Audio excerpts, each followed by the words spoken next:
Sometimes I don't know where this dirty road's taking me. Sometimes I don't even know the reason why. But I guess I keep a gambling, lots of booze and lots of rambling. Well, it's easier than just waiting around to die. One time, friends, I had a ma, even had a pa. Well, he beat her with a belt once 'cause she cried. She told him to take care of me, headed down to Tennessee. Oh, it's easier than just waiting around to die.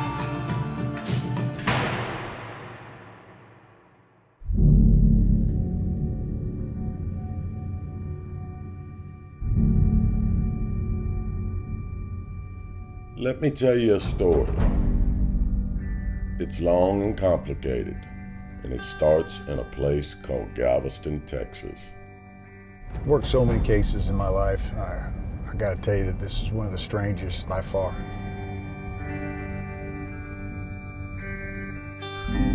In 1971, 6 girls from around Galveston are found brutally murdered. Maria Johnson and Debbie Eckerman were last seen getting into a white van at Baskin and Robbins. They disappeared. These girls were brought out here alive.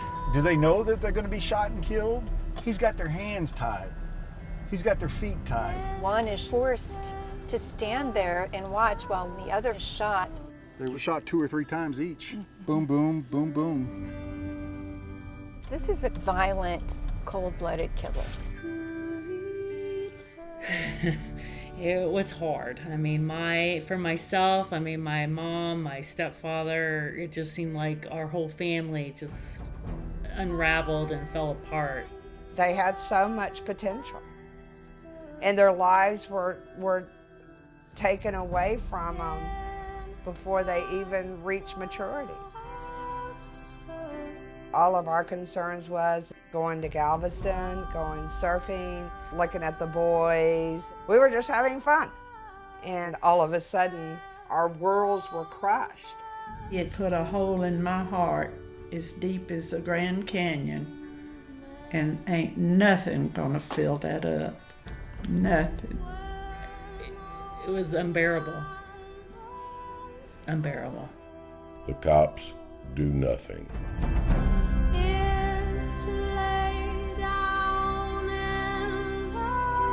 Wait a minute.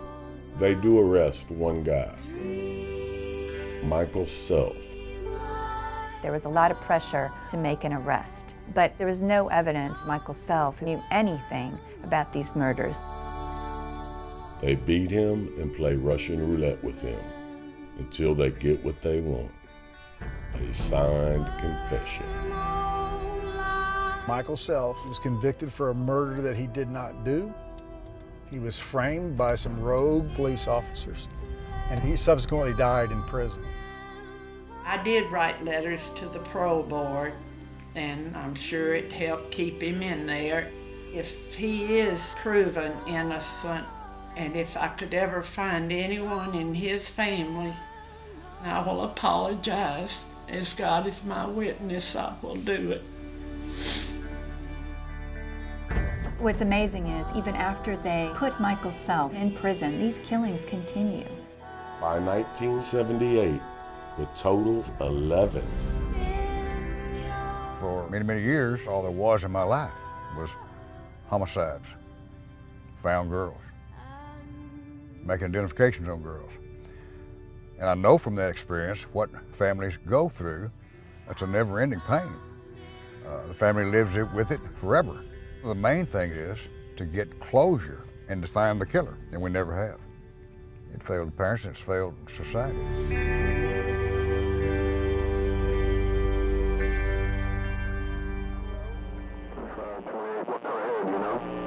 Oh, he pulled a gun on my son. Oh! Okay, hold on. He shot at my son. Hurry! Okay, just stay on the phone with me. All right. In 1978, a Marine named Larry Dickens is murdered by a man named Edward Harold Bell. Edward Bell pulled up at an intersection and there was kids playing on the opposite side of the street, and he walked to the intersection masturbating himself in front of the kids. I was 3. I had a little red tricycle, a little ding bell. You know, there was some screaming, and my grandma started calling my name for me to come in. And by the time I made it into the garage, my dad was laying there, shot. Once he shot Larry Dickens, Larry collapsed and Edward Bell went back to the truck and got an M1 carbine and come back and shot him in the forehead between the eyes. Get me an ambulance, here my son's died. Get an ambulance. I kept asking, where's my dad? Where's my daddy? Where's my daddy? Every little girl needs their dad, you know? The cops catch Bell, but somehow the judge lets him out on bail. Well, he made the $75,000 bond and he's gone. No other trace of him. How did this man just walk up and turn everyone's life upside down in a matter of seconds and then just walk away and then never to be seen again? You know? Bell is on the lam for 14 years before investigator Larry Boucher finds him living in Panama. I finally got Bell off the streets and it felt great. Bell was finally locked up where he belongs. And that's when things start to get strange.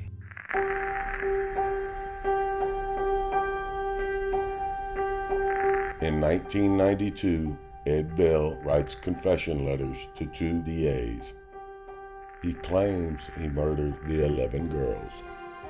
He calls them the 11 who went to heaven.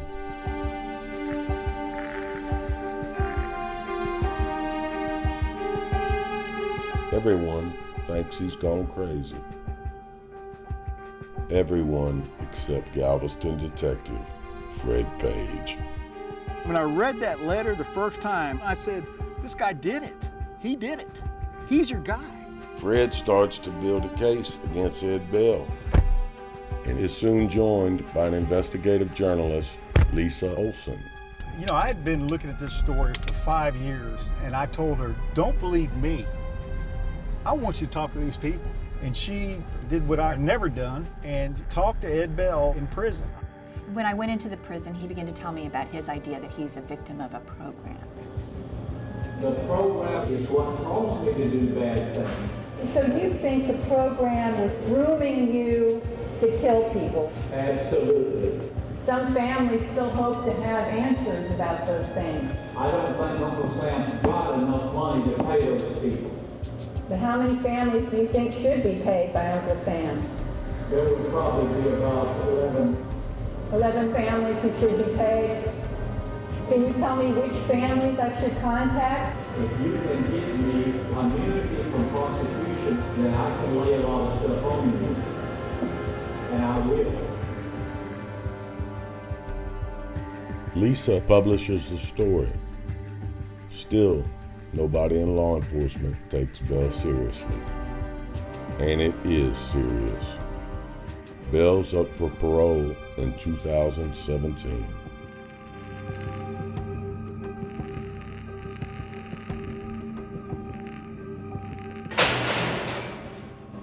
How you doing, Lise? I'm fine. How are you? Good to see you again. You know, the first time we talked, you told me about the 11 girls and about the letters you sent in 1998. Which of those girls do you remember? None of them. I don't know any of them. What I read in the newspaper. Okay?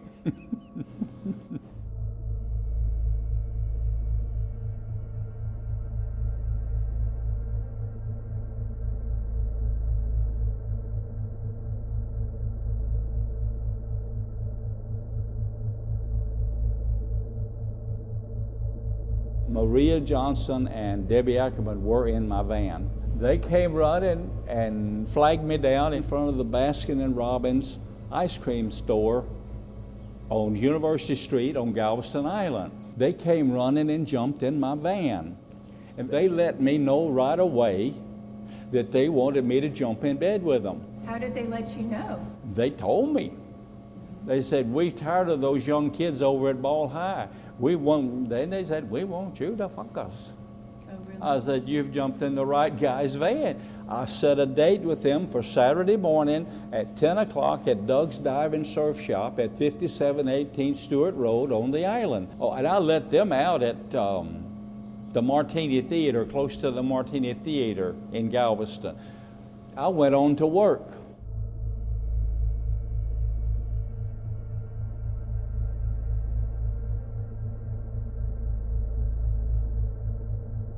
So why did you write the letter about Debbie and Maria? Why would you describe the murder of Maria What I Johnson saw and in Debbie what I Ackerman? read in the paper, There was no description that detailed in the paper as you put in your letter. that's all I saw. How did you decide to make that up? Why did you make up such a thing and send it to both Harris County and I don't know.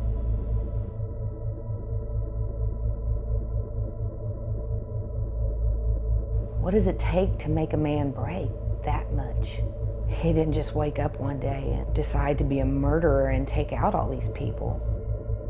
You know, Ed, you had a pretty normal childhood, but then things happened. You started flashing girls. You were accused of rape. Okay. What happened that triggered that? Let's go back to when I was 3 years of age. My brother said, let's go see your girlfriend. She was 3 and I was 3. My brother said, why don't we take her clothes off? Well, that sounded all right, so we started taking her clothes off. He left. I went home. My mother beat the hell out of me. 8 hours later, my dad came home. He beat the hell out of me. They were causing my hormone system to pump hormones into my bloodstream that I didn't need. I was turned into a sex criminal when I was 3 years of age.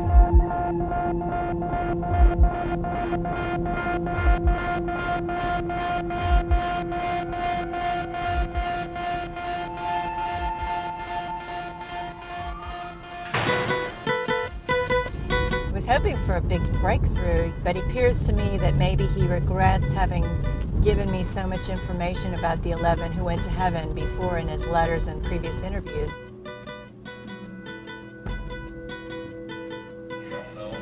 That's interesting. He sort of reminds me of Anthony Hopkins in Silence of the Lambs, don't you think?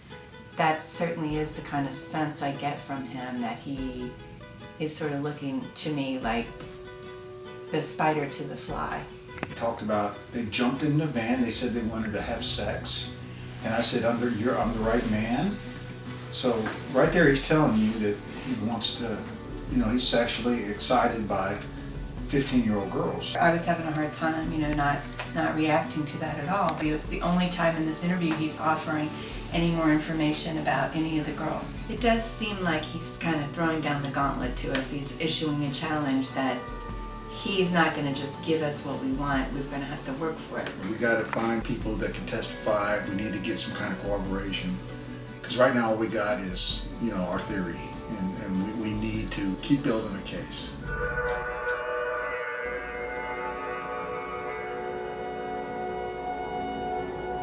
If Bell doesn't tell us what we want him to tell us, what else still could be uncovered? You don't ever give up. Someone out there may know something. They may have that piece that you need. It's not going to be an easy task. It's going to take effort. However, I don't think it's impossible. I wouldn't even say it's improbable. The answer's out there.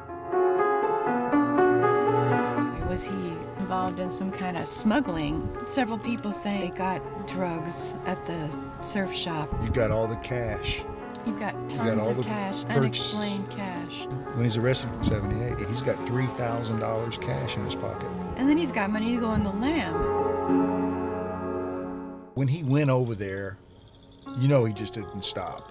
All the profilers will tell you that this guy continued to do what he did. Right. So how many victims are in Panama? We definitely need to go down there, and I think there would be people we could talk to about what Bell was doing. I think those people are findable. We know that Ed Bell received psychiatric treatment, but one of the doctors that treated Ed Bell was also murdered. He was the electroshock therapy doctor on Juice. He loved to use shock therapy.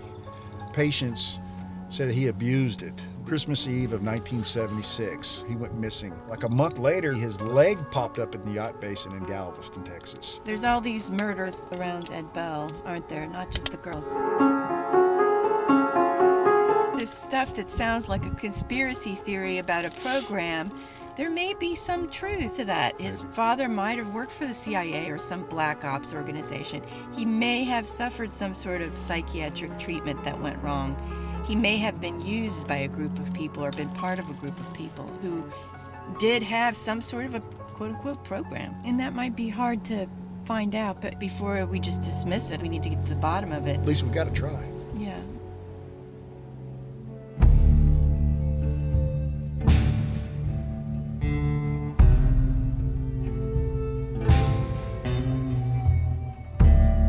Right's right and wrong's wrong. He needs to know what he's done to so many people. I would say to him, "You shameful son of a bitch. Tell me why you did this to my sister. Why?" It's not a matter of not forgiving him, because I do. But he was the cause for a big empty place inside my heart. And nobody can replace a daddy. I want justice for the girls. The world needs to know this is what happened in Galveston County.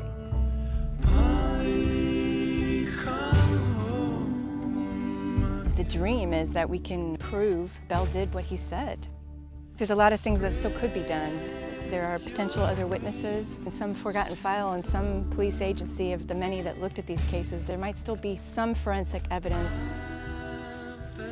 I think that we can provide all the answers that these families have been waiting for all these years. We still have a story to be told. We got to right some wrongs. There's never been a concrete resolution to what happened to their little girls.